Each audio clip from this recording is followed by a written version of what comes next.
bicycle co-op is pretty much a space where people volunteer their time to teach people how to maintain a bicycle, fix up bicycles, and it's a place where people can learn these things. Well, we've been living in Bangkok for a while, but in a different area of the city, and we decided to move this way. We were riding bikes before too on the Sukhumvit area, and we got involved in the community here because we got a pretty big space and fixed it up so we got to know the neighbors, and we are fortunate enough to have a great restaurant on the ground floor as well. So they're into bicycles, their shop has a bunch of bicycles in it, and kids just started showing up too with their bikes, so we've made some good friends here. I was in bicycle co-ops around the United States a lot, helping out, of course learning a bunch. And I really liked that model. I really liked how bicycle co-ops function, and I noticed Bangkok doesn't have one, so I wanted to kind of spread that concept here.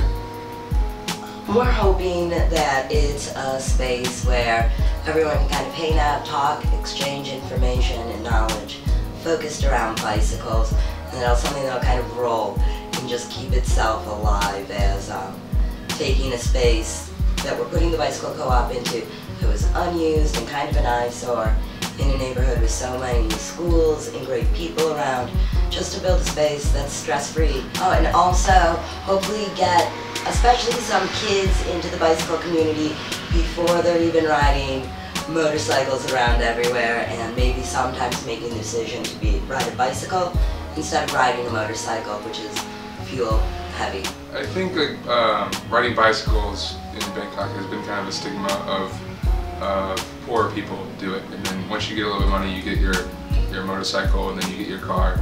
But we're seeing that Bangkok is becoming part of the global trend of going back to the bicycle.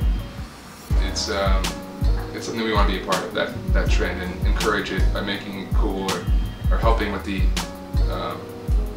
idea that it's cool to ride a bike.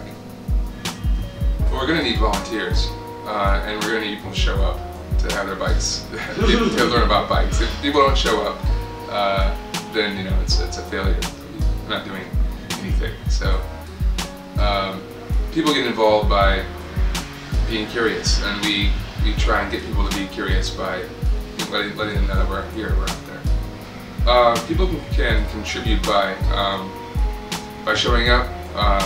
If they know skills, we have skills already for maintaining bicycles or repairing bicycles, and we need those skills to teach other people.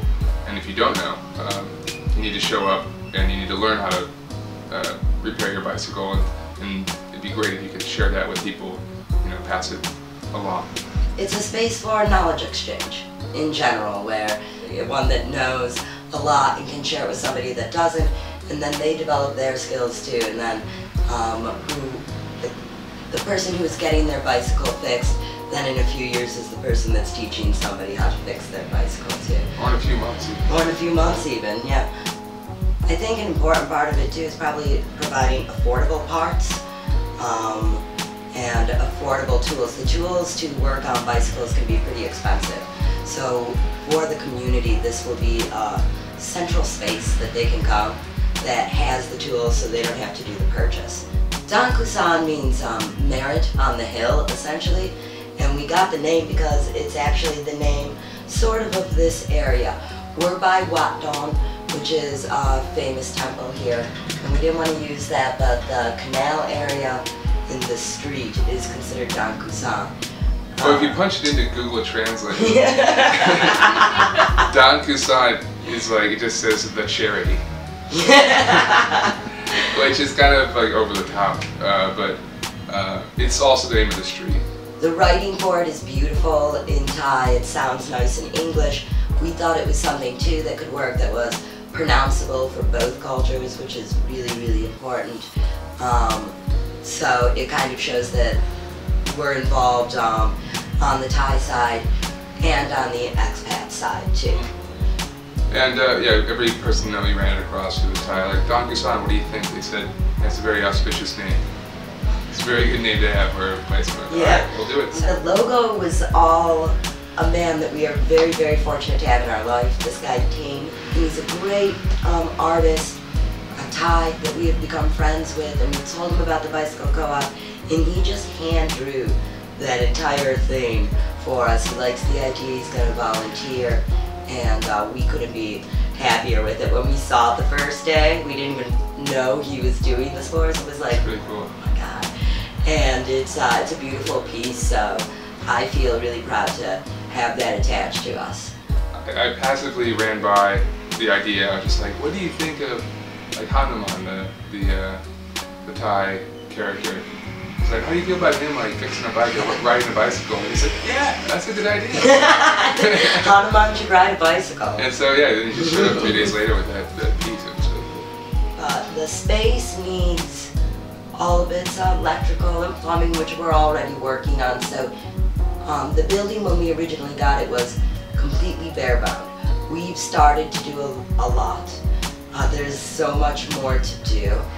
We have the capital to get a bare-bones shop going at the end of the month, and we're gonna start from there. We're gonna outfit it as a basic shop. We're gonna get some bike stands. We're gonna open the doors, and we're gonna go from there. This will be one of those projects, as it rolls too, it will develop, because it's so heavily based in community involvement.